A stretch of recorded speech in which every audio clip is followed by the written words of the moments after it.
Welcome to the first ever episode of the One Complete Nerd podcast. I am Pete. I am one of your two hosts, and also we have Sam. Hello there. This is Sam. That was Sam. My name is Sam, yes. Sam, do you remember a couple of weeks ago I came to you with this idea that I want to do a podcast? This crazy, stupid idea that I want to record a podcast. Yeah, I remember like straight up laughing and being like, "Ha, yeah, I'm sure that'll go down really well." And then I think we sat down over some games and a beer or two, and then the prospect of like, what a funny joke turned into, well, why shouldn't we? Yeah, and do you remember the pitch I gave you? Because that is the pitch I'm going to give to our brand new audience. So for anybody that's never listened to this podcast before, which is everybody, because it's the first episode. People can rewatch. I will pitch the idea. So I consider myself a nerd, and I like things like movies, D&D, Star Wars and fantasy, and I know some stuff, but there are gaps in my nerd knowledge. And my good friend Sam, you know all kinds of stuff about video games, anime, and Warhammer, like stuff that I have no idea. Yeah, some things. I wouldn't say I'm a particular nerd on anything. So like through the years, like I've gone through phases of like I really enjoyed Warhammer, really enjoyed my game. Well, I've always enjoyed my games and like the anime and things like that. But with enjoying them is like I watch them. Like for example, the anime. I watch the anime, but I don't know the voice actors. I don't know like the specifics. And it's the same with like Star Wars. Like I know the movies and I know some lore. But you know a lot more than I do, and I'm new to D&D thanks to yourself.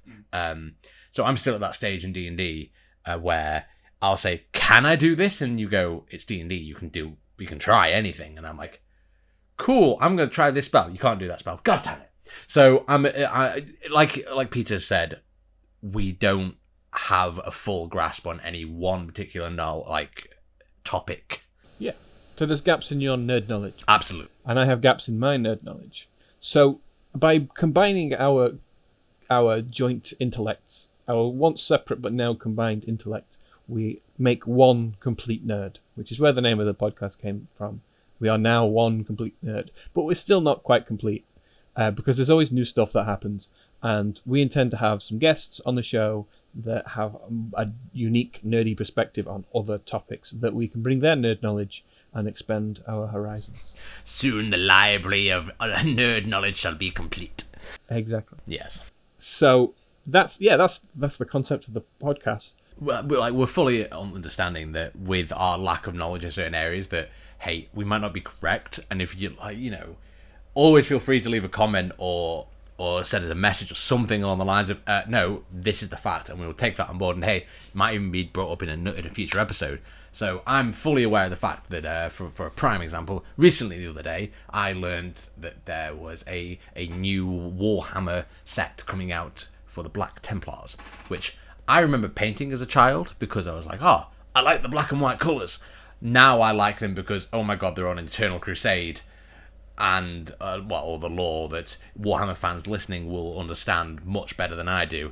But for example, I know that there are a lot more Black Templars than there should be because they want to, is as far as my knowledge goes. They think, oh, the Emperor is God, therefore there should be no limit and we should go out and be on an Eternal Crusade, is my understanding. I could be completely wrong, but I'm happy to learn more because I'm a nerd and I enjoy my nerdy subjects. So I think episode 1 we should be quite a bit about like us. Yeah. Because the people listening don't know us. So they'd be a good introduction to get to know us a little bit. So I don't know very much about Warhammer. My experience of Warhammer was in high school. There was an after-school Warhammer club that you dragged me to. And all the minis on the table looked really cool. And there was scenery and all that sort of stuff. And I remember the teacher, whose name I can't remember, who ran the club. I went back probably about 10 times to this club, mostly just to witness him building the Nazgul from Lord of the Rings, the Ringwraith dragon, and he was building out of like modelling plastic. and it took him like a couple of weeks, but I got there and he had like a wireframe skeleton with a little bit of like black, and it was just a blob. I was like, what is this? And then by the time I was there at the end, he was like finally crafting teeth. And it was so cool. Like looking at it was so cool.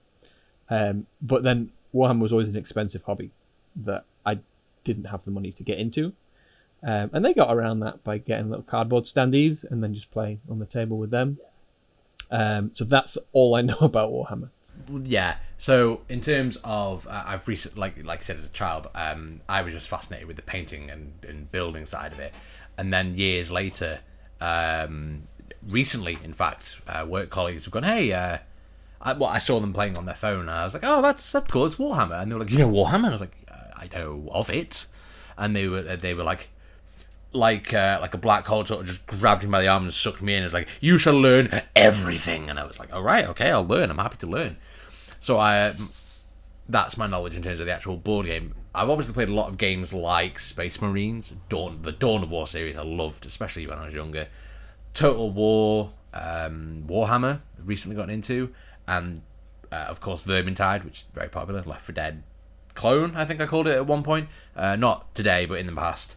But they're all fantastic games, and the lore is fascinating, both in the 40k and the fantasy. But again, this makes me sound like I do nothing but Warhammer, but I have a lot of different hobbies. Yeah, I mean, like Warhammer is one of those things. It's very similar to Magic the Gathering in that way that it just keeps getting bigger.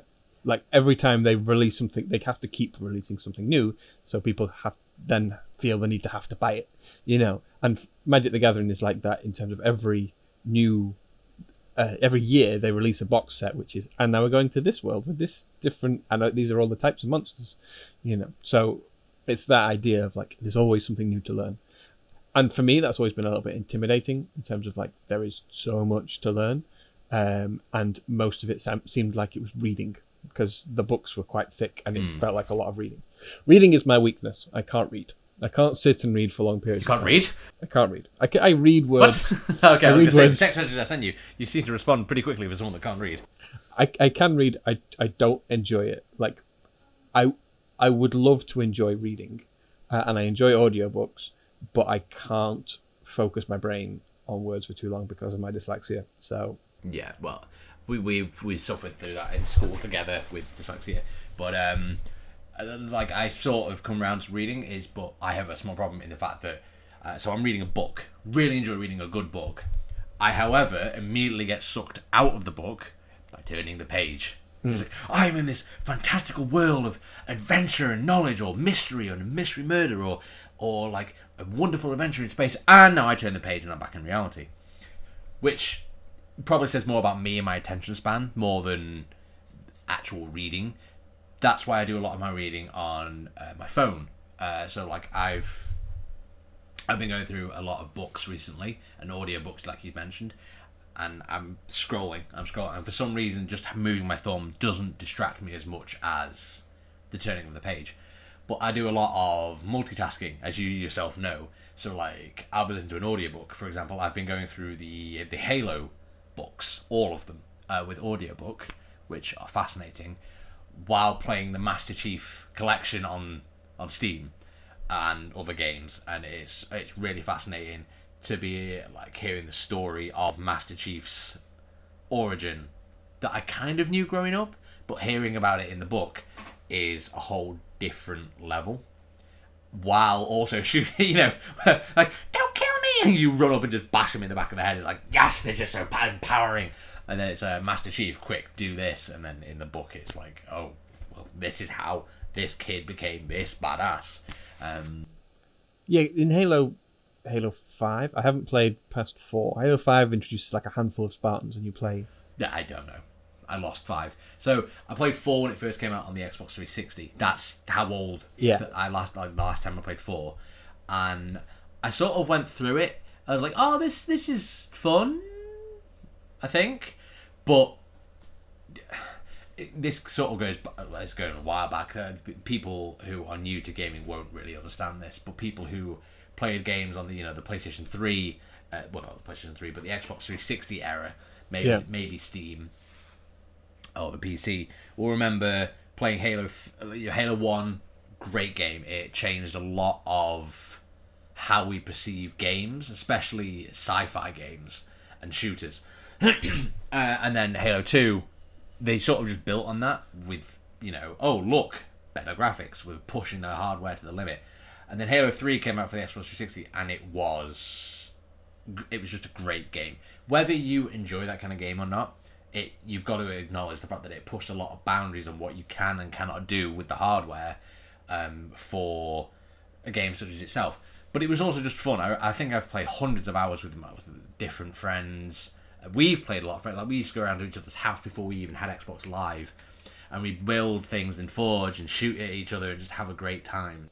Yeah, I definitely feel that one of my problems with the game industry over the past, I'd say roughly 8 years, is that since the end of the Xbox 360, it's so drastically moved away from at-home game. Like, when I was a kid, we had 4-player split screen, N64, 007. God, yeah. Like, you gather your friends and everybody gets a controller and they all plug in. Like, the N64 was built for that. Yeah. With 4 controller slots. I remember that game. No crouching, no odd job. Those were the rules. You didn't play by them, you got a punch to the arm. That's how I played it. And yeah, so we'd play that, and then that was built for 4 players. Like Mario Kart was built for 4 players. Nintendo did that so well. And then later versions, like even the PlayStation 1 had 2 console slots, but you had to get splitters. You buy a splitter, and then you can play 4 player. And things like Medal of Honor, we used to play, and like on the screen, split screen it's just so lost these days. People don't play that way anymore because every kid has Fortnite, every kid has Xbox Live, and every kid sits at home in their room and plays Fortnite with their friends. Yeah, they're with their friends and they're talking to their friends on the voice chat. And yeah, you can get 16 people in a room or whatever, and they're all talking with each other. But you're missing the physical interaction of people sitting in the same room.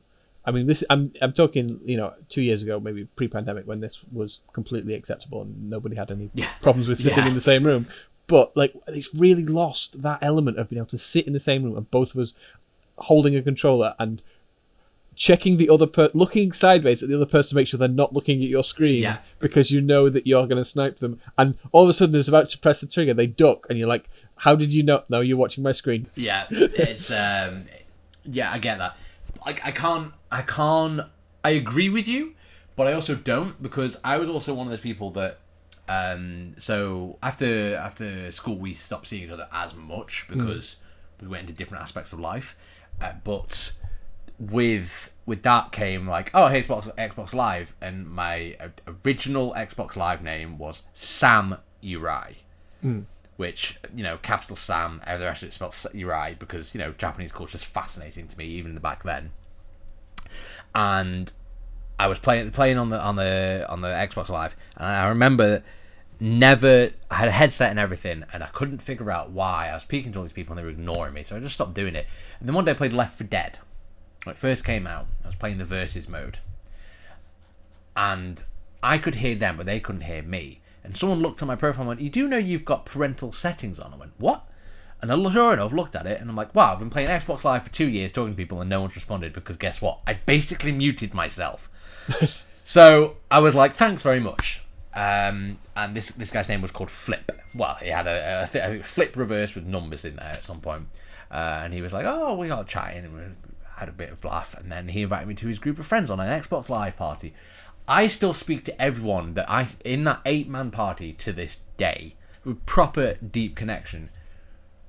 Admittedly, it was over the internet, and I have met them since, but you can still get that sense of being a part of a friend group. But I also agree at the same time, it's not the same as looking to your right and going, you're screen watching, jab him in the arm, carry on playing. Yeah. Or pausing the game and like, what are you doing? Like, oh, I need to pee. Do you want a drink while I'm going? It's like, I can't say that over the internet. It's like, guys, I'm just going to go for a pee and I'm going to get something to eat. Do you want anything?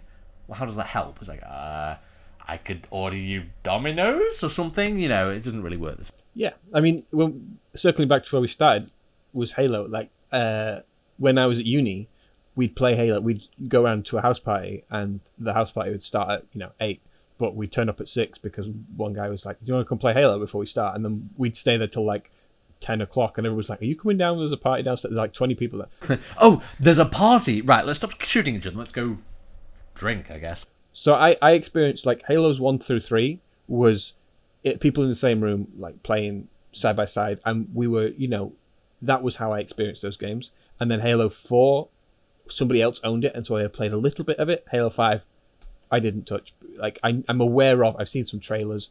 I'm aware of a few things that happened in the game, but most people say it's garbage. Yeah, so people, it's not enticing. Everyone's entitled to their opinion. Yeah, I'm not refuting that. However, Halo 4 I played through, and as I suppose if I had to label myself as a, what kind of nerd are you? I am a blank nerd. I would say I am a gaming nerd. So I play a lot of games. I've played a lot of different games. I've played hundreds of hours of different games, but at the same time as playing Halo 4, I believe I was also 100%ing Black Ops 1 Call of Duty, which is, the one with the zombies and, the Cold War era, all that. And I was 100%ing that, i.e. getting all the achievements, even the online ones. So while I was playing that, I was like, I'm going to take a break from this because, I've been shot one too many times by a sniper that somehow got me from across the map. I'm going to go play some Halo. And I booted up Halo 4 and I went, I'm getting the same vibe. I feel like I'm playing the same-ish game. Like, I don't feel like I'm playing Halo. So I booted up Halo 3 instead. And I'm just jumping around, I'm using abilities, and I'm like, oh, this feels like Halo, and I'm having a much better time. Not to say Halo 4 is bad, by any stretch of the imagination. It was enjoyable. It just had a different feel. Yeah. If that makes sense. Like, it's all well and good, these game companies, like, saying, like, oh, look, it takes this many graphics cards and this many polygons, and look at all these different things we've attached. That's cool. But have you played the game? And Yeah. well, no, we've got people to test it for us. I'm like, yeah, but have you played the game? It's about having fun. It's about enjoying yourself. So, like, the best example I can give of that is Overwatch. And I'm sure some of you now have heard me say that and just gone, oh, right, yeah, okay, that Relic. It's like, yeah. But when it first came out, it was fun. And then it got competitive and toxic, and I still play it because loot box addiction. But it's one of those where a game's feel is the game. Like, it's all, like, I enjoyed Halo 4, but it didn't feel like a Halo game. Yeah. Which again, could be the company changing from Bungie to 343 Industries, but, Also, they introduced the Forerunners in that game, like the Forerunner alien machines. Physically, yeah, they physically introduced them. Yeah, so we had Forerunner technologies, like, what is this magical world of the ring, and, oh, there's this lore. Cool, but we never saw them. And then it's Halo 4, it's like, well, where do we go from 3, where we finished the fight in hell? Reach, by the way, Reach, amazing game, but it's a prequel. Yeah. So, it doesn't count. That's Halo 4. I was like, where do you go from here? Forerunners! No, they're meant to be this mystical, magical thing. It's like the midichlorians and the Force from Star Wars. It's like, yeah, the Force is an all-knowing thing. It's like this powerful thing that we don't know much about. It's just there. Once you introduce midichlorians, it's like, well, right, okay, so now it's a science. That's not fun. It's the same thing with the Han Solo film. Did you watch the Han Solo film? No. So the last Star Wars film I saw was Episode 3, in terms of, like, when they were released. Yeah. The new one came out. I say new one, like, at the time the new one came out, the first one in the new sequel, episode 7, 8, and 9. Yeah, 7, 8, and 9. I haven't seen, nor have I seen Rogue One, purely because it was one of those situations where I went, and I'm a bugger for this. It's, that's on my watch list. I have a physical book of things to watch and games to play and to finish. Yeah. You just never did. It gets bigger and bigger. And I'm like, I've just crossed that one off the list. And, there's 3 more pages since then. So Rogue One wasn't an awful film, but it wasn't a great film. And the last 5 minutes of Rogue One butts up exactly against the start of Episode 4. So that entire film... The New Hope. A New Hope, yeah. So the entire film, I was like, okay, yeah, so this, like, there's stormtroopers and some space battles, and, there's Star Wars here. The Star Wars is happening. Star Wars here, yeah. Yeah, and then you get to the final 5 minutes, and Episode 4 opens when the door cuts down, and there's a corridor full of dead rebel troopers, and Darth Vader's just... the introduction of Darth Vader. Yeah. But Rogue One ends with that actual fight scene of Darth Vader being a badass, just walking through, just like cutting people down, throwing people against the ceiling. And you watch it and you get really pumped. You're like, I want to watch episode 4 now. Yeah. But then they did the Han Solo film, and Han Solo film failed drastically because they explained Han Solo. Han Solo is a cool guy because he's mysterious. He's this scoundrel. He's got this shady past.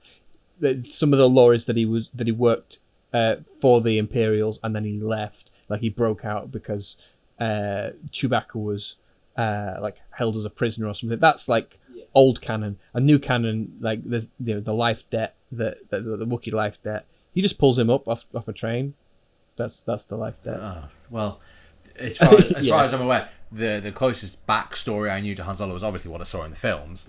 But I played an old game, you might remember this, was Star Wars Galactic Battlegrounds, an RTS. I loved that game. Great game. I played very little of that game that I wanted to. It was Age of Empires style, but it's... Yeah, I still play Age of Empires 2. I played it the other day. And yes, I'm aware I played that game when I was 10. And I'm aware that it is possibly, I think it's 2+ decades old. It's an old game. Still fun to play. Like, it goes back. Yep. If it's a fun game, it's a fun game. Yeah. And to why people, like, I think a good example of, like, graphics / modernicity is probably a good phrase of putting it. Is like how new it is. Like a lot of kids go, "Oh, that's not new. I don't want to play it." It's like, but if you tried this game, it's like, well, no, because it's old. I don't think because there is, for example, Halo 1, the original Halo 1 is we're going to play Halo here. Is a prime example. The graphics and the controls and how things play is a barrier of entry for some younger generations because, which makes me sound old, but it's just because their expectations are so high. It's not that the game has gotten worse, it's that people's expectations have gotten higher, which is actually a slight problem in the sense that game developers have to keep getting better and better and better. Why? Because we expect more, which is unfortunate. Which I was bringing up before, Minecraft. Visually, no mods, no attachments. It is a game that you build and you fight monsters and things like that. Very basic, very fun. But I know a lot of people that say, "Oh, I'm just not into that type of game." That's fine. And then they've had some people go, "Oh, but the graphics are so meh." If I can be crude for a moment, playing games for the graphics is like watching pornography for the story.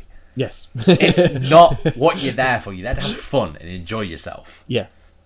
And if with a film, I completely understand the push for the modern CGI.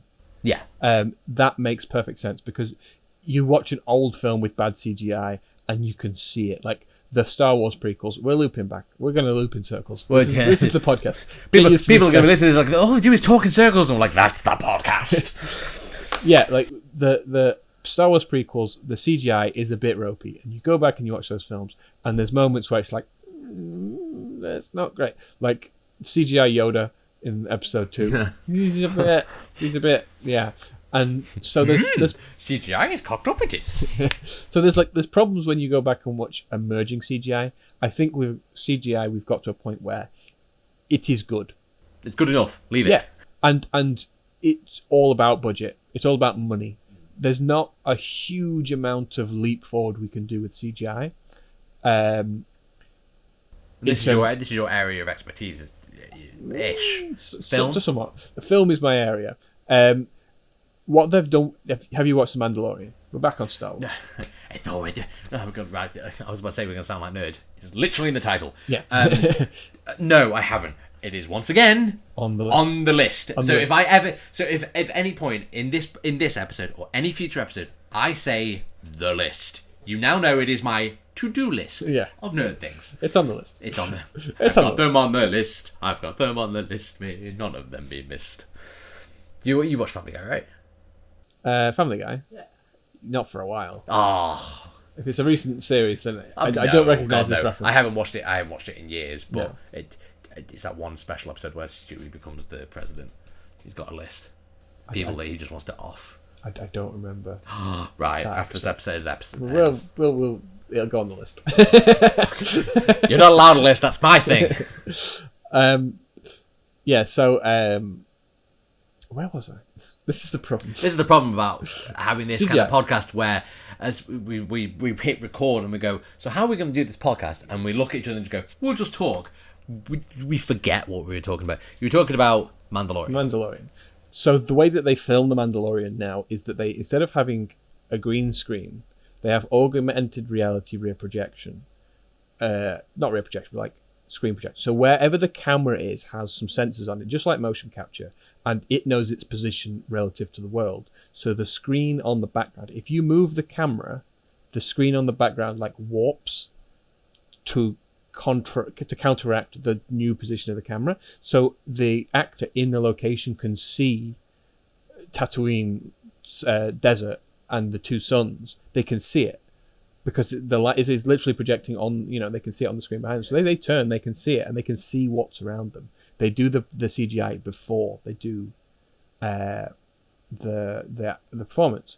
That is the biggest leap forward in CGI in probably the past 5 to 10 years, because instead of somebody having to interact with a football, a green football on a stick or whatever, like a prop model or whatever, like, or a guy in a suit, like in a full morph suit, and like that there's going to be a creature there. You think you've the got to thing you see in respond to it. Halloween when you go out on a Halloween night Yeah. is like, oh look, someone's dressed as a green skiing man. Yeah, it's like I've just key him out. Yeah, it's fine. But like that idea, actually be able to interact with the world, like visually interact with the world and respond to the atmosphere that you're in, is such a huge leap. It sounds like VR, but like you said, augmented reality. Yeah.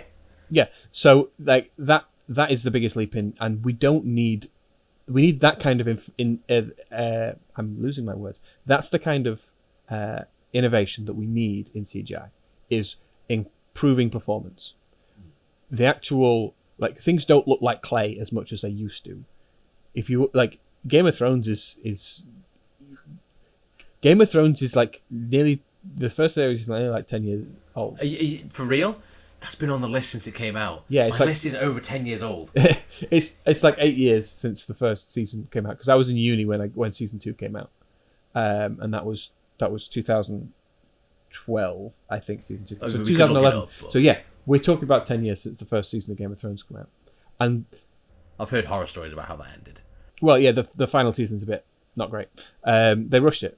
The two creators of the Game of Thrones series were contracted for the next Star Wars prequel. The next Star Wars 3 films, and they, to get on board with that, to start working on the next 3 Star Wars films. This is episodes 10, 11, and 12. They rushed the final season. They took from a 10 episode series that was standard for every single previous series. They went down to 6, and they did 2 seasons worth of character development in 2 episodes. And I say character development in inverted commas. with the quotation mark with the fingers, yeah. The Game of Thrones thing is, I've seen winter is coming, and the joke about how it's all nothing but sex and violence. And I'm like, that sounds like a good show. But I just never got around to watching it, because I have that unfortunate habit of, if someone says watch it, it's great, watch it, it's great, watch it, it's great, I'll watch it years later. Yeah. Because I'm like, right, I'll finally get around to it. Because again, it's on the list. So the way I work on the list is like, I don't literally just go 1, 2, 3, 4, 5. I go like, what am I in the mood for? I'm in the mood for sci-fi. Let's see. That looks sci-fi-ish, and I'll try that. Yeah. The prime example of this is yourself. At some point, it's going to force me to watch Lord of the Rings, which has been on the list for the longest time. And I own the box set. I just haven't had time to watch it because, yeah, you will be forced. You can't see this right now, viewers, but he's got a smile on his face, but I fear for my life right now.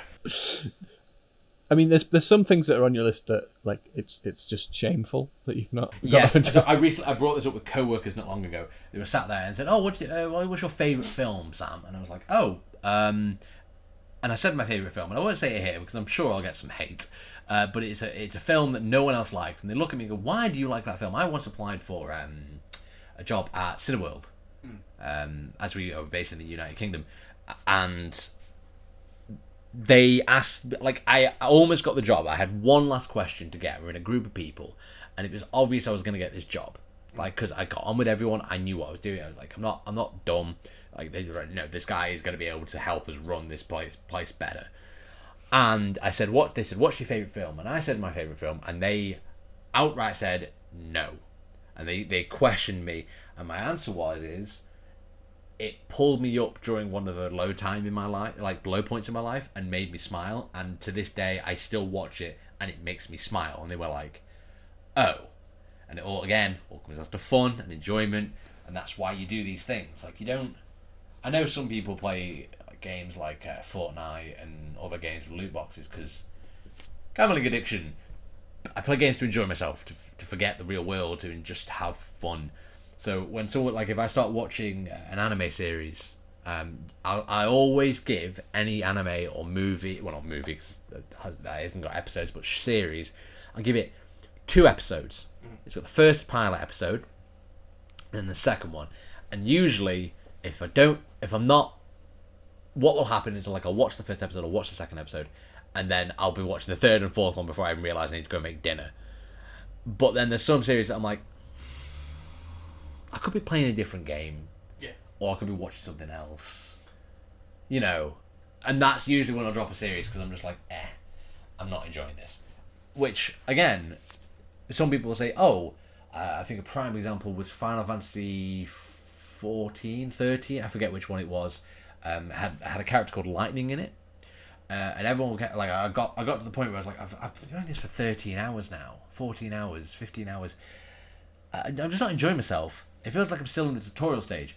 And people were like, oh, no, it gets good about 20 hours in. And I'm like, if I have to commit 20 hours of my short lifespan to get into a point I enjoy it, I could be playing something else. I could complete a game in 20 hours and have just much more enjoyment. Yeah. And, I completely agree with that idea. Like, you have to be enjoying a thing. Game of Thrones was one of those big sort of headline moments where it felt like everybody was watching it. I mean, I was at uni at the time, so I'm surrounded by film students. My degree is in film and TV, so everybody I knew was watching Game of Thrones, apart from maybe like grandparents, you know. Yeah. But like everybody in my life was watching this series, and everybody would talk about it as soon as it was, the episode was finished. People would text each other, people would call each other up, people would be in the same room or whatever. We had watch parties for like big episodes, like season finales and stuff. We'd go to each other's houses, sit and watch it together, and then get drunk and sit and chat about the episode. Yeah. It was a huge, big thing. And every now and again, one of these phenomenon things comes along where everybody's watching it. The current one is Squid Game. Everybody's talking about Squid Game. Yeah, I've got some words about that. And the one before that was the Tiger King. Like everybody watched it, and it was the big talking point. Like occasionally those things come along where they take over the entire sort of like sort of world, like conversation for a while. And if you don't enjoy it, people sort of, I don't know, like do you miss out on, like it almost feels like, oh, am I missing out on a trend? Am I not going to be able to talk to people? Like, people are going to start talking about, you said Squid Games, like, oh god, I don't know what you're talking about. I guess I can't have this conversation. And it feels like, how do I describe it? Like, you feel like you're missing out if you don't do that. But I don't mind that. I don't mind, like, people start talking about that series, and I'm like, that's fine. I don't, like, a lot of people will say if they're not watching, like, no spoilers, like, don't talk about that. It's like, I haven't watched it, that's on me. And I don't mind that. So, like, there's a lot of things of Game of Thrones that I'll be going through when I watch it. And the same with Lord of the Rings. I know so much about Lord of the Rings just from people talking about it and the fact that it's an old movie. And I have played Lord of the Rings games, for Christ's sake, like Shadow of War and Shadow of Mordor.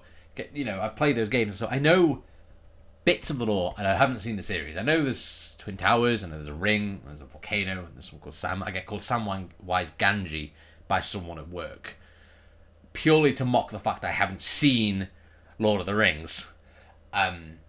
and I need to get back to that point because I did mention before, like my co-workers were angry that I haven't seen Shawshank Redemption and The Mummy and any of the Terminator. Oh no, that's not right. I've not seen any of the Alien films, or I've seen the Predator films.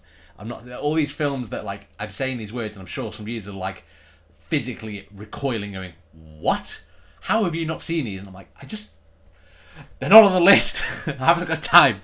And again, that's the downside to having my interest spread so wide, is that sure, I don't know as much about films as you do, but I know random facts about random things. So you put me in a room where there's a quiz going on, and there'll be those questions they throw out there. It's like, do you know about this topic? And everyone goes, I don't know anything about history. And I'm like, I know it just because it got brought up at some point.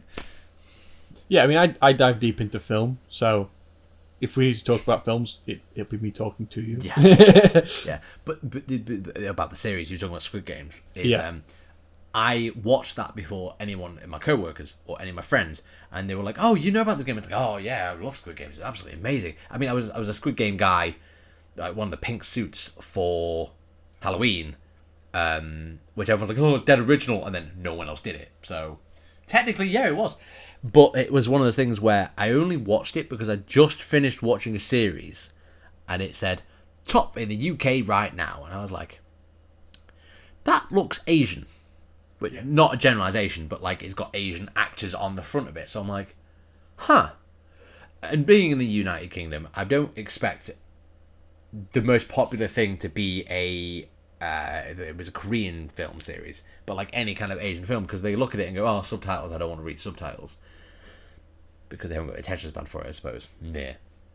But like I watched it, and again, I watched the end of episode 1, I was like, now I'm on the end of the series and I haven't slept. It's one of those. I had binge watched the entire thing and I've rewatched it since. But like I only like every people started talking about it, it's like, oh yeah, I love this and this, and they were like, how did you notice that about the series? And you'll notice I'm being very vague, but that's because I don't want to give spoilers. So I'll give a very quick spoiler warning this second that I'm about to say in the sentence. You can tell if you haven't seen the series, cut out for a couple of seconds, you can tell what the next game is in the Squid series, like what game they're going to play, looking at the background of where the beds are. Yeah. It's all written. Obviously, I think that might be common knowledge now, but I clocked that while watching it, and I went, hang on, that's what they just did. And that's what they've just done. Okay, must be the next one. I love little details like that in films. Like superfan nods and superfan like little snippets that if you're paying attention and you're really invested, you can see these things coming, and like because you know what I mean. I really love those. I didn't watch Squid Game for the exact reasons that you mocked not only 30 seconds ago because of subtitles, because I can't read. I can read. I can't read. Yeah, I can't sit and pay attention. I have watched half of the first episode. I got through. The guy was slapping him in the face every time he couldn't flip the piece of cardboard over. And just a heads up. Spoiler warnings for Squid Games. Go ahead. This is halfway through the first episode. They were trying to flip over some cardboard by throwing them at each other. Obviously, it must be a Korean game that people like, a kids' playground game. I feel like it's all themed around kids' playground games to a certain extent. And it is one of those things where I was surprised it's so popular, because these are all games that, as someone that has got a lot of Asian friends from Korea, from China, from Japan, things like that I was like, oh, I know that game. They mentioned that at some point. And then I'm watching it with my sister, and she goes, what are they doing? I'm like, oh, I need to explain to you what's going on, because this isn't something you commonly understand. Yeah, like for the Western audience, hide and seek makes perfect sense. And there's an English game called Blocky Off. Did you play Blocky Off as a kid? Of course I played Blocky Off as a kid. Yeah, like that's an English game. I don't even know how niche that game is. No, that was a very British thing. I've had American friends that go, what are you talking about? Because we had this similar discussion where we're talking about children's, like we watched the series and they said, what were your childhood games? And I explained my ones, and they went, what the hell's Stick in the Mud? Yeah, and like Bulldog and games like that. It was literally called British Bulldog. That's not fair. It's in the name. Yeah, but we didn't call it British Bulldog. We just called it Bulldog. Like in China, they don't call it Chinese food. They just call it food. Yeah, exactly. Yeah, but that's what I mean. So Bulldog is a game where literally the best way I can describe it is you get a bunch of kids lined up with arms linked, and you say, and the bulldogs have to charge and try and get through. You are essentially clotheslining kids, and if you make it through and you're fast and strong enough, you win. You don't have to join the line. If you don't, i.e. you get knocked over, you have to join the line. Again, not the most sophisticated of games, but it was a game. But children get bored. Yeah, back before we played, with our phones. And I feel like there was what was the first game in the Squid Game? It was the little girl. That I forget what it's called. Red Light, Green Light. Yeah. We had a similar game. If I say similar, it is the exact same game with a different name. It has a different name, and I actually don't remember the name. It's about a wolf. I can't remember. I remember it was something about basically the people running to the wall are the sheep. The person turning around is the wolf. Yeah, and if you turn around and you see you moving, they get you. I can't remember what the name of. Yeah, there is a different name for it in England, but I think it's. I haven't watched it, but I would like to. I watched the trailer with the dubbed English voice actors, and they were appalling. Yes, so that's my biggest problem. So a lot of people say, I don't like watching anime, and I don't like watching foreign films for the reason I can't read the subtitles. I'm quite good at, I forget what it's called, peripheral vision? When you're looking at something and you can pay attention to it. My mind is actually very good. While my actual vision is quite terrible, my peripheral vision is actually very good. So there's a lot of times, that's how I play my video games on one monitor. And on my second monitor, I will always have something playing. Yeah. And I can pay attention to both. A previous girlfriend of mine once walked in on me. I was playing, what was I playing? I was playing Overwatch at the time. A high-action first-person shooter, while watching to be fair, it wasn't an anime, but it was, what was this? Walking Dead. And it was quite late into the series, so I'm paying attention to that, and at the same time, I'm playing a mobile game on my phone called, I forget what it's called now. In fact, I will have a look at the name of the game. It was called Crush Them All. Crush Em All. Crush EM. Crush them all. Granted, Crush Them All is a sort of AFK thing, but you press buttons to use powers. So I'm like, one hand, like, as she walks in and says, "What are you doing?" I'm like, "Oh, playing some games." And she goes, "No, but you've got something on the other screen." I said, "Yeah, I'm watching The Walking Dead." I said, "And what are you doing on your phone?" I said, "Oh, I'm playing this game." And she's like, "How can you pay attention to all this?" I was like, I don't know. I just can. So that's why when I'm watching anime or or subbed things, I should say, with subtitles, I can watch what's happening and read. But I know not everyone can do it. I know it's like a weird gift, I say in air quotes, because when else would this be useful? And I watch these things, I do these things, but I know sometimes I won't fully pay attention. But back to the original point of the dubs, it is more distracting to me that the lip sync is wrong than watching the subtitles. Like if a particular word I don't understand, obviously I'll pause the episode and I'll read the word. I'm like, oh, I didn't do that word, and I'll unpause. Sorry, press play again. Yeah. But like you said, the dub was so bad. Yeah. Like anime does this a lot better, like especially these days with higher budget anime where they know it's going to succeed in the West, and they can do that. And like voice actors will have an animated like lip flap, and they will watch the video and they will re-script the dialogue to make it look natural in the lip flap of the scene. However, I think that the world is changing, and this idea.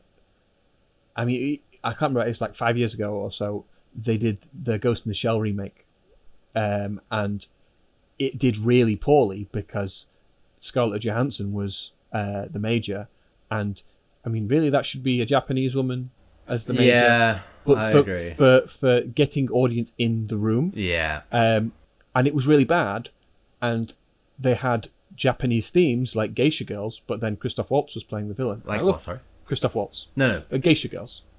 The white painted face. Oh, yes. Yeah. So they got Japanese themes, but they've got Western actors. I mean, Christoph Waltz is German, but still. God, I imagine it looks wrong. Yeah. So like, it should have had live action Asian actors in those parts. Shang-Chi has just made a massive change in that direction. 40% of that movie is in Chinese. The first 20, 30 minutes of that movie, you haven't seen Shang-Chi, have you? No. The first half an hour of that movie is all in Chinese with subtitles. And I watched it in the cinema so I could actually sit and pay attention to it. Yeah. But that, for a Marvel movie, for like a big budget Western movie, to have nearly half the movie in Chinese was a huge change. That's a risk as well. It's a risk. Granted, Marvel, I think they can afford a few risks. They can afford a risk. But that's beyond. But like you try and pitch that to some like a board of committees of like, hey, it's a good idea for a new Marvel film. It's like, oh yeah, great. We're gonna do about 40% of it in a language that no one in the Western world is gonna be able to understand. Well, unless they have some Chinese heritage. And you think it's a good idea? Why? Cultural diversity or whatever they said to get it approved. But that's a different level of policy. There's two reasons why this is happening. First off, there's 1 billion people in China that they can sell this movie. Obviously, yeah. Well, yes. So there is no huge risk there, because if it fails in America, at least it worked well in Japan. In China, because they're guaranteeing their baseline is going to come back to them. That's true. So like that's a lot of people get is like I've got a lot of friends that just do not like anime. Yeah. And they go or any kind of Asian culture, not like in a racial way, just like they just don't enjoy it. Yeah. Which is fine. Yeah. But I feel like they're missing out because there's so many great things. So like for the longest time, I didn't watch Western stuff. I think the most Western thing I watched for about 5 years of my college life was Avatar: The Last Airbender. Yeah. Which is pretty still Eastern, you know. Yeah. But, you know, and then I started watching The Walking Dead. I was like, do you know what? Maybe it's not all bad. Yeah. And so my cultural watching has diversed, which makes it sound like I've gone from west to east. It's actually the way around. I've gone from east to west. Yeah. But you're saying your second point of the... The second point was Parasite. Oscar winner from the last Oscars was the movie Parasite, which is a Korean film. I don't Won Best Picture. What's it about? It's about a guy who gets a job as a chauffeur for a really rich family. Right. And his family is really poor. So they get rid of the gardener, they get rid of the maid, they get rid of... So that like his get rid of, like, like kill them. Yeah. But like they force... They do anything. They are completely desperate to do anything to get their entire family to move into this mansion. Oh, I see. Then they can sell their old house, and if they can get rid of their old house, they can just, because there's 4 live-in jobs and there's 4 people in this family, and the big trouble is the maid. Like, she is the one that has been there for years. So that's like the central conflict, is like getting rid of this maid so his wife can be the maid.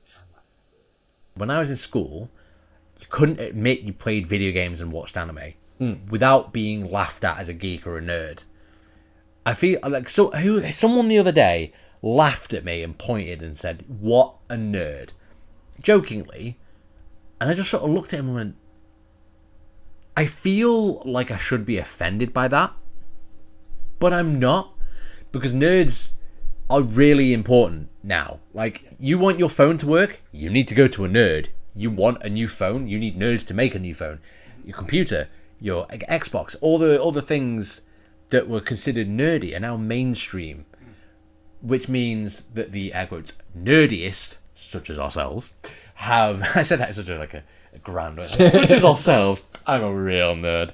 Have moved on to different venues. So I think the other day, God, who was I talking to one of my oldest crushes from college, and we were just talking. She had a kid with her, and a kick wrestler, so she put on a TV show, and it's Ranma 1/2. I don't know if you've ever seen that. It's an old school. That's old school anime. I asked her why I was like, "How do you know Ranma?" She said, "You like Ranma?" And we started talking about the series, and we got to talking, and it turns out that we both hid the fact we enjoyed this series, not just from each other but from everyone. And like, while I've watched that series, like, maybe, I'm not even joking, 9 times, just because it was one of the first ones I ever saw, and it's just got like childhood memories. When she was watching it, I shared a room with her. Like, and she felt she had to hide that from me because it wasn't cool. Yeah.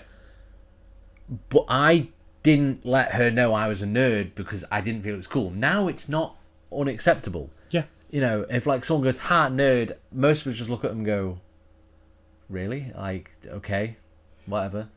like, you don't understand how many nerdy influences happen in places you aren't expecting them.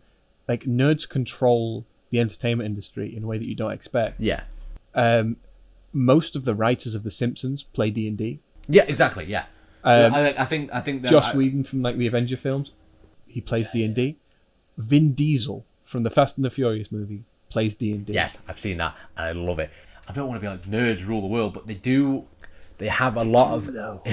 Well, yeah, but like they have a lot of influence in the things that are considered cool. So I know I've got a friend who only plays FIFA and only plays Call of Duty. And I'm like, why do you play those games? He said, oh, these are manly games. These are real man's games. I'm like, okay. And I gave him Skyrim. It is now his all-time favourite game, and he has completed the game 100% and has played so many different mods and all that. He now has a kid and a wife. I'm not saying because of that, but let's put it like this. He wasn't the kind of guy that would settle down. He was more into partying and, you know, coming home drunk and having a beer and playing Call of Duty, and then he started playing Skyrim, and that led him on to he played Oblivion, because he was like, what was it like before this and this old game? To even play that old game, I had to get him a different console, an old nerdy retro console, and then he moved on to PlayStation 1 and 2, and he just sort of changed. Instead of going out partying, he was enjoying time with his lads at home with these different games. So being a nerd saved this guy. Oh, yes, yeah. Well, it's not that grand, and I realised it halfway through explaining this that I made it sound like it changed his life, but it changed his opinion on things. Yeah. And so instead of it just being like, oh, I get to shoot these guys in this violent game and I get to play football, like, he got to enjoy things, like different things, nerdy things that he used to look at and go, like, put up his nose in a sense and go, really, you like that kind of thing? I'm like, have you tried that kind of thing? That's why I have a phrase that has been on, I have used it on my Facebook profile, on my Xbox profile, my Steam profile, it's on everything. You know, it's a little bio about me. I always put, first and foremost, I'll try anything once. If I like it, I'll keep doing it. If I don't, I've tried it. So I take that as like almost like a life not goal, what's the phrase? Like philosophy. It's like try anything once. I've tried FIFA. I've tried every FIFA. I still don't like it. And there's only one FIFA I enjoyed, and that was FIFA 2000. And I was 8 when I played that. I enjoyed everything. That was back when it was top down from the screen, wasn't it? Is it not still like that? Top down. Like what you get the whole above profile. No. So like it followed, well, yeah, like that, but it followed the characters round. Yeah. It's a bit of an angle. They replicate the actual TV camera these days. Yes. But when I used to play football games on a regular, it was on the PS1 and it was 2D. You had a flat map and you had a little circle. Oh, you're talking around. like FIFA. Yeah. Like 98 or something. Yeah, 97, 98. Yeah, you're talking old. I'm talking old. We're showing our age. Yeah, well, we are old. So before we started the podcast, Sam brought his Oculus Rift VR headset. Yes, we were meant to start recording this podcast about 3 hours ago. And yeah, so Sam was showing me some VR games, and after about half an hour to an hour of playing it, we were playing this game where as you move, time happens at the same speed that you move. It's called, you'll probably know it if you know anything about VR games, it's Super Hot VR. Super Hot. And so I had to crouch to avoid bullets and weapons coming at me, and having to crouch slowly, because if I crouch fast, time progresses fast. So if I crouch too fast, I have to crouch slowly. It's like doing yoga. Yeah. And I after about an hour, I just couldn't move my legs. I am an old man, and it makes me feel bad. Yeah. Well, that's where, so, I know this is the first episode and you want to talk about ourselves, but we've gone off a lot of topics. We're talking about ourselves. Yeah, kind of. We're talking about our interests. So I haven't always been a nerd. Growing up in school with yourself is like I enjoyed games and I enjoyed cartoons. Yeah. But I wasn't a nerd. It wasn't until I met my friend Pete here and I tried new things, which goes back to the whole try anything once. Is I used to I was the captain of the rugby and football team. Yeah. And then when the fields were closed and we had to go and have lunch, I would grab my packed lunch and I would go play chess with you in the chess club. or go to the anime and gaming thing. But before that, I was just... It probably makes more sense to the American viewers if I say jock. Yeah. I was much more a jock. You're a jock nerd. Jock nerd, kind of. But I was closeted. Like, I didn't tell everyone about my nerdiness. Now, I'm in the weird reverse predicament where I play games like that, like VR, but I still go boxing and I still run on a treadmill for like an hour a day and I walk everywhere and all that. So, like, I'm playing VR and, like, doing literally the Matrix backflip. Again, a film series I haven't seen. I've seen The Matrix. Not seen The Matrix. The look you're giving me, I actually fear something's going to be launched at my head. Have you seen Ghost in the Shell? Did you watch not the movie, the actual original? No, the actual anime. No, it is again one of those things where. So I used to stream. Yeah. And while I was streaming, I would usually have something on the background. It was one of those things where I put on. Technically, I have watched it. Okay. But while streaming's a different thing, like myself talking now, I couldn't be watching something while I'm talking to you and the viewers now. I suppose I could, but I wouldn't be paying attention to it. Yeah. So I have technically seen it. I know bits, but I haven't seen it. It is on the list, and I loaded one up the other day to watch on Netflix. It's on Netflix, and I realised, I need to go make dinner. So I went and made dinner, and then sat down. I was like, I don't feel like watching something. I want to play something. So that's the downside. Again, I'll probably go home and watch an episode. Yeah, Ghost in the Shell is worth watching. Netflix. Matrix is good. The first one is really good on its own. I actually like the third one more than its reputation. I've heard rumours, yeah. Yeah, it's if you watch 2 and 3 as a double feature, it works. If you watch 3 on its own, it's not on its own film. Yeah. They're doing a fourth one. I've heard. I don't like the look of the new one. It feels like a cash grab. A little bit, but I don't like the visual look of it because it's lost the green tinge from the trailers. It like the HDR camera, the actual image that you're looking at is so much crisper and cleaner that it feels like 10 years has passed. 20 years from the first film. It feels like that time has passed, and it doesn't look as in theme. It doesn't feel Matrix. It doesn't feel like the Matrix, and it's kind of breaking. Going back to however long ago it was, we're going back to how things feel. How it feels to play. Yeah. It's like it's all it's. I think a good example is also cars. Like I've had a lot of people go, it doesn't feel right to drive, and people that don't drive or don't use cars don't get it. Yeah. But just because it's got the biggest engine, the best tires, and carbon fiber and the sleek thing, granted those will help. Yeah. But if it doesn't feel good to drive, you won't drive it. You won't enjoy driving it. I think there's a lot of Top Gear episodes where Hammond, James, and Clarkson all say it doesn't feel right, and a lot of people go, I don't know what that means, but it's like things feel. You know, if something's right because it feels right. And for cars, engineering that is so difficult. Yes, because it's all with cars. You say engineering. Cars are engineering. Yeah, you can't have a car without engineering. Like that's just what it is. And unfortunately, engineering is numbers. It is numbers and facts and statistics, and that is just what it is. There's no artistic appreciation. There's no like this. That is how it is. It is how it is meant to be. Like the closest to artistic interpretation and how like trying to express yourself is how it looks. Yeah. Which unfortunately also affects statistics. Yeah. So it's very hard to make something feel good. So there's a lot of people that are like, I like how this car feels to drive. Like a lot of people love, I don't remember the model, but there's a Mustang that everyone loves to drive. Yeah. Everyone.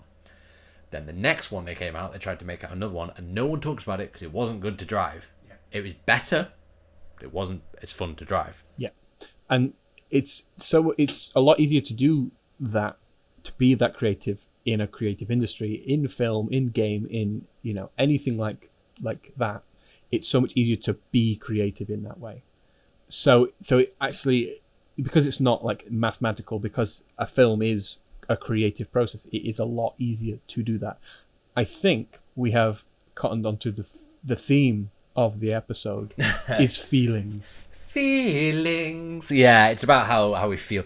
Well, that's the thing is, I'm doing this. I don't know if you've ever done something like this before. A podcast. A podcast, a stream, a chat, or anything. I have done once done a podcast. A podcast that was recorded but never released. Yeah. About films. I have, well, with my venues of interest being quite so wide, so I've had a lot of friends try and do podcasts and things like that. So a prime example is I have interviewed two people. Tell a lie. One person was a fan creator he was an artistic person, he just drew. That was his thing. But the other person was a writer by the name of M.A. Larson.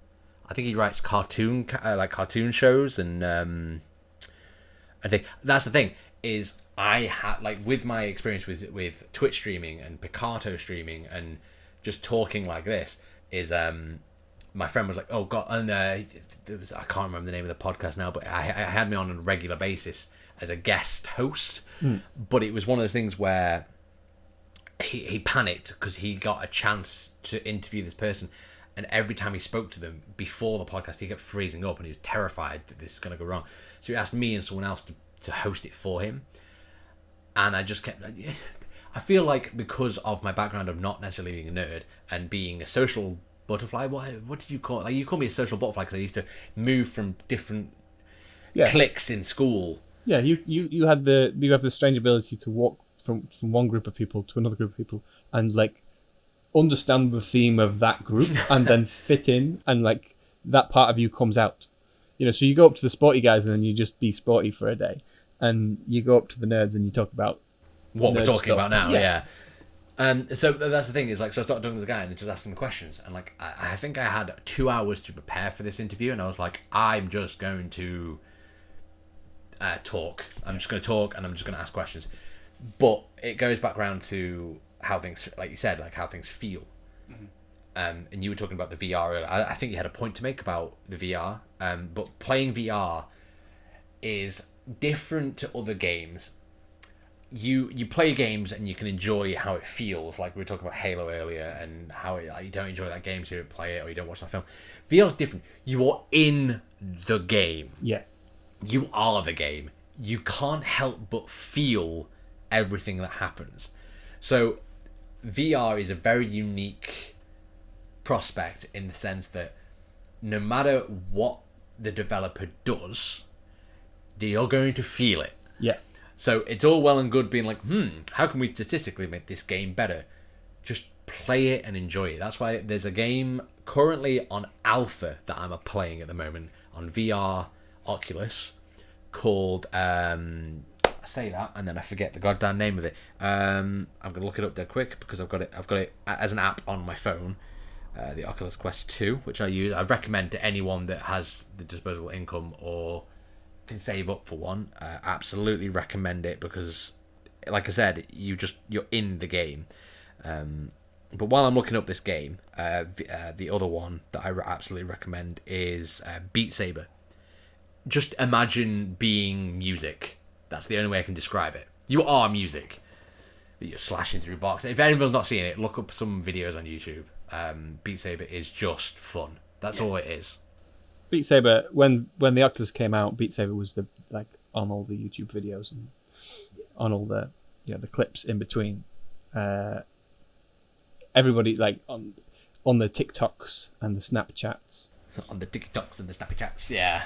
By the way, that game that was mentioned before is a Township Tale, which has apparently been out quite a while on Steam. But as VR, it is so basic, but it's so much fun. All I'm doing is chopping down trees and mining rocks. Minecraft in VR, which is again great fun, but built from the ground up, it's just a different experience.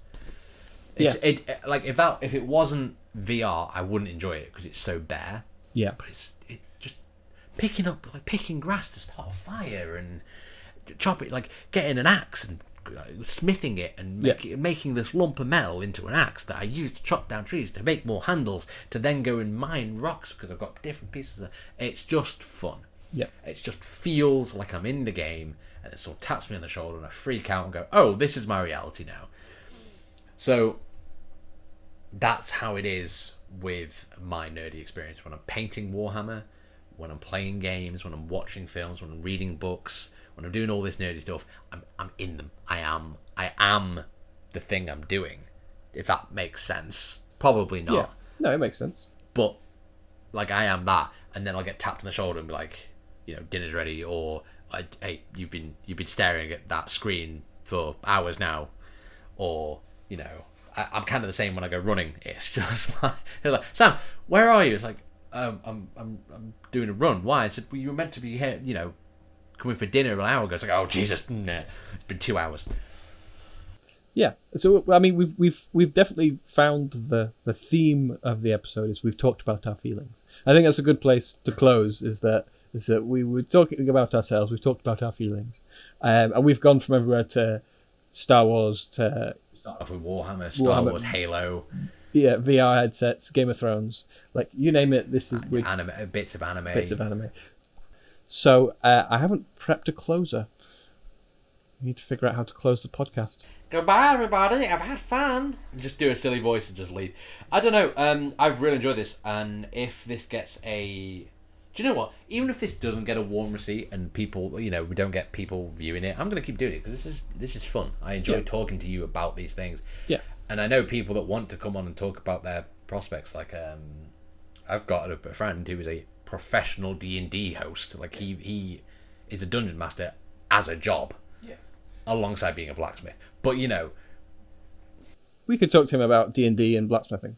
Yeah. Like, we could have a whole episode on D&D and blacksmithing. I have some friends that I don't know if they would come on the podcast, but I might invite them on. I have filmmaking friends that are nerdy about films and about, sci-fi and fantasy and all kinds of stuff. So I have other people that I can invite on. So in future episodes, expect us to talk about, big things that are happening.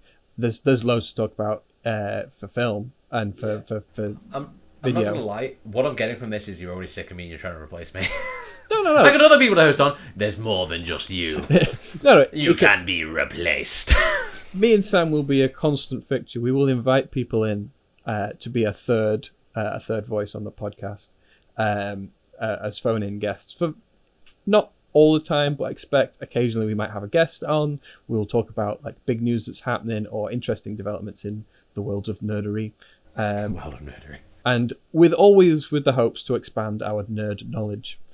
So thank you everybody for listening, and we will catch you on the next podcast. Bye everyone. Thanks for listening.